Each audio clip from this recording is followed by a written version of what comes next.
message, please.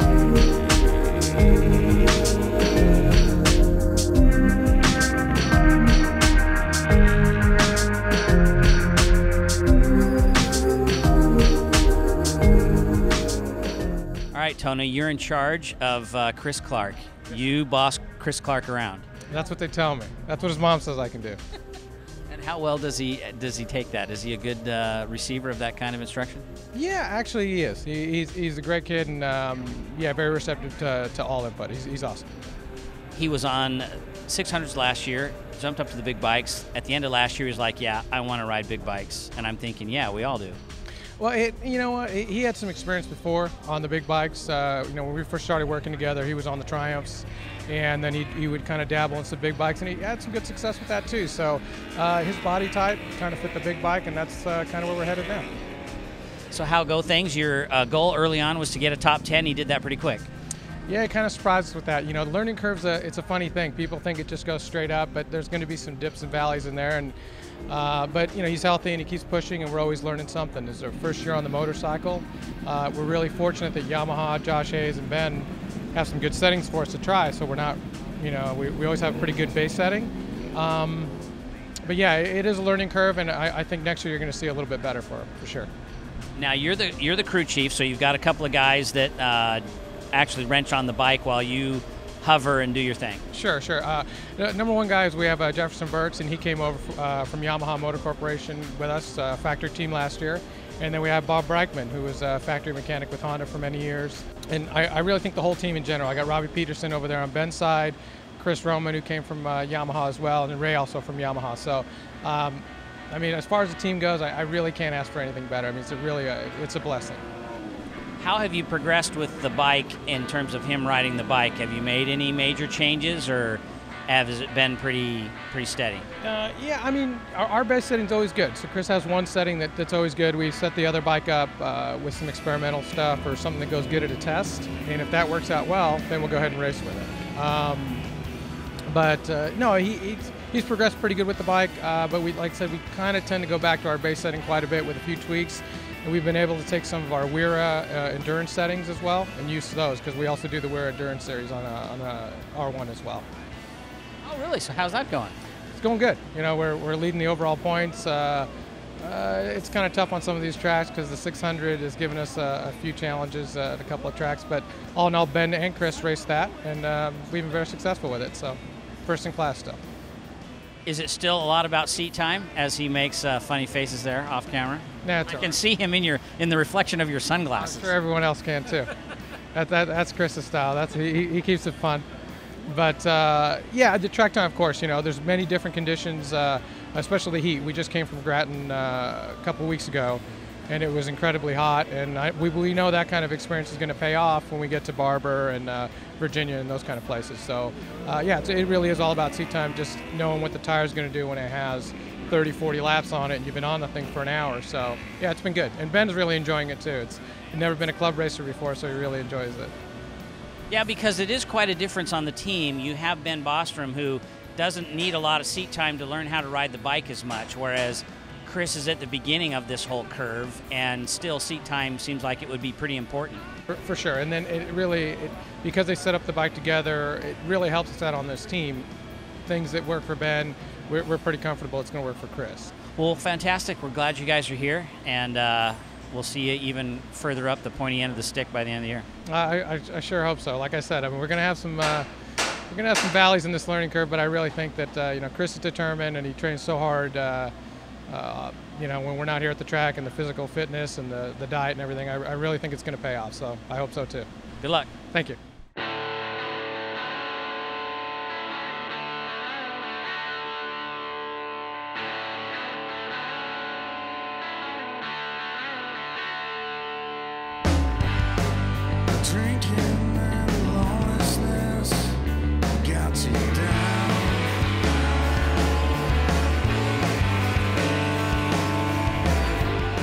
All right, Chris, we've just been harassing your crew chief.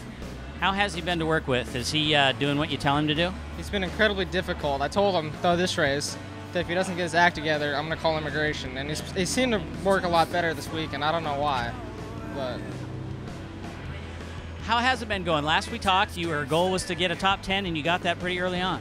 Yeah, I got it pretty early on, but struggling a bit now. I need to, need to go a little faster. Now there's a lot of setting sharing with B-Boz over there. Has that been helpful? Yeah, definitely. It's especially when we go to do the endurance stuff. The way we set up a bike's very similar in what we like and stuff, and so it becomes really easy because if he finds a setup he likes, most likely, maybe with a few adjustments, I'm really gonna like it. So endurance racing, tell us about that. A lot of seat time. A lot of seat time, yeah. We got the lucky experience of going to Grattan. How many races do you have left in that?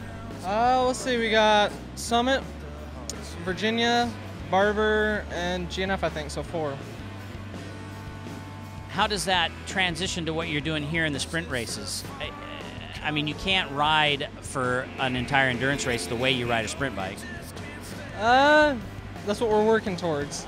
Obviously tires and different and stuff, and you're out there for a little bit longer, but still you need to be able to work up to being able to put in those laps every lap. And so it's definitely good training for this bike. It just makes sprints easier. So. All right, last question about Mid-Ohio here and the sealer strips and the sealer issues. They're pretty sketchy out there sometimes?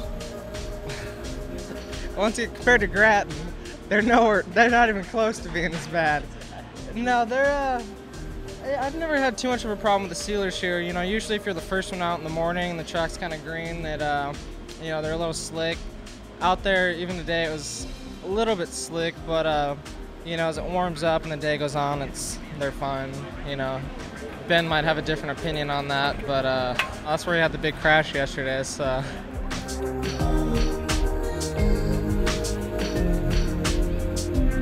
Chris Roman, here we are, Pat Clark Motorsports. Tell us your function here on the team for Mr. Ben Bostrom. I am the chassis mechanic for Ben Bostrom. Basically, I build the bike, so we get an engine, I get suspension from the suspension guy, and I put it all together. Well, me and another guy. It's not just me.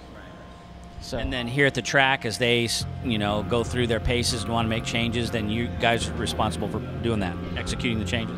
Yeah, anytime he goes out and there's anything that needs to get done, we're there to make the changes and all that stuff on the bike. Ride eye changes, suspension changes, wheels, all that stuff. In the unfortunate chance of a tip over, then that makes your day a little longer? That makes for a very late night, such as Friday. Friday was, we were here till about 11, getting his bike ready, and by the end of the night, Chris's guys were done with their stuff, and so they're over here helping us. So it's a full team effort, to get one bike together.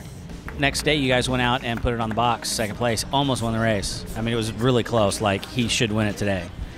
Yeah, he did really well considering his hand is not 100%. That happened in the crash? Yeah, he, broken bone in his thumb, and he tore the ligaments in his thumb. So he can't move it at all, and from a previous crash, he actually has no nerves in that thumb, so it doesn't hurt him. But he can't hold on to the bike, is what he was complaining about during the race. So tried to do some changes this morning to help him hold on better, and nothing's really working. It's just he's got no grip with his thumb. So we'll see how it goes today. It feels better, he says. The swelling's gone down, but still he can't move it. We're going to tape his thumb in a certain position and then put his glove on, and then we're going to go. We're going to see what happens. So we're hoping for another good start, and hope for the best. Good luck, man. Thank you. Hello, thank you for calling.